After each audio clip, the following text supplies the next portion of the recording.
Howdy y'all, Andy McCabe here, Claims Delegates. Hey, did you know that I graduated my WRT, my MRT, and my ASD, and I got out and I did not know how to operate a truck mount extractor, right?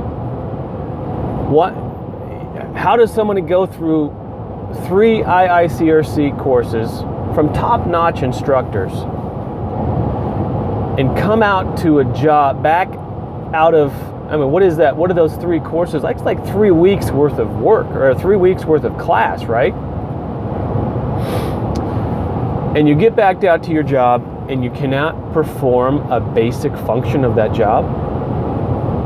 I knew how to dry a structure really well.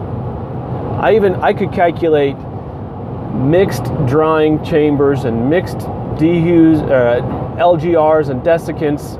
I could tell you if you had a 5,000 CFM desiccant in a building so-and-so size, how many LGRs would you need to supplement air in the basement. I knew this stuff.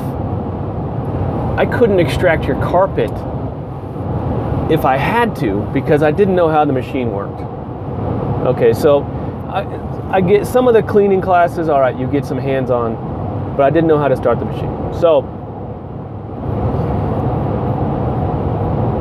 there's a problem in our education and how we educate our technicians.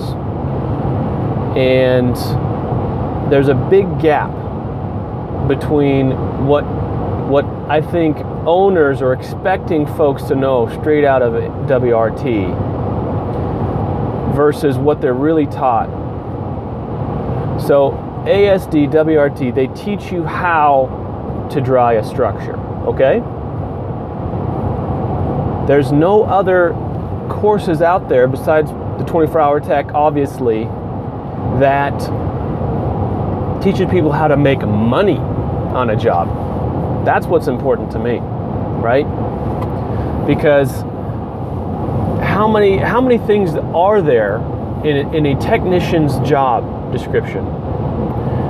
You've got to take pictures of lots of things.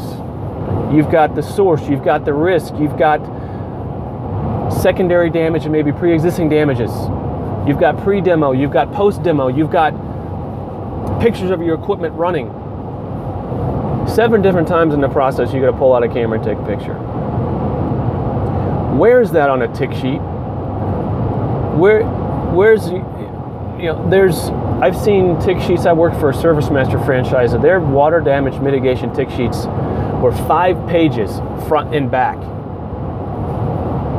I just about got Tourette's just reading it, all right?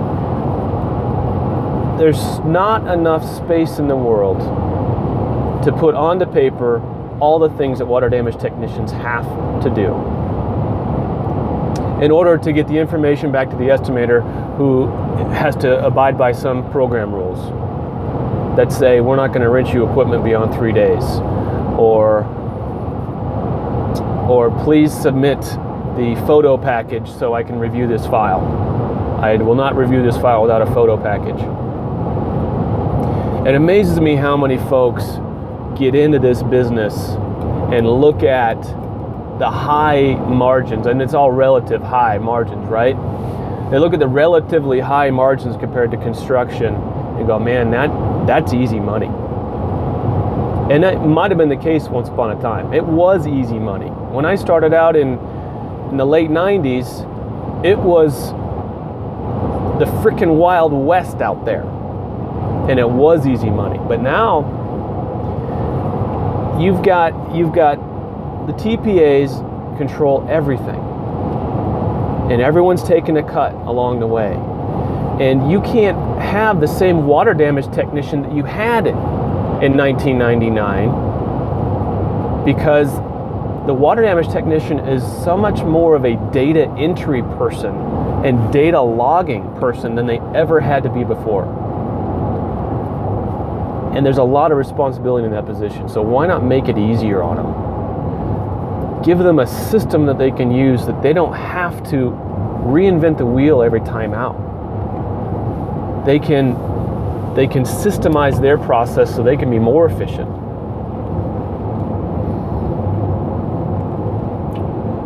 You know what, folks? I was going somewhere with that whole thing and I forgot what it was. So, hope you all having a great week. Hurricane Matthew, that's going to start wreaking some havoc here in the next day and a half. Y'all keep me posted if you need some backup Xactimate estimating, right? There's always that. But there's still time to buy the 24-hour tech and get that system implemented in your processes before this big one hits. I don't know. It's worth a shot. See y'all.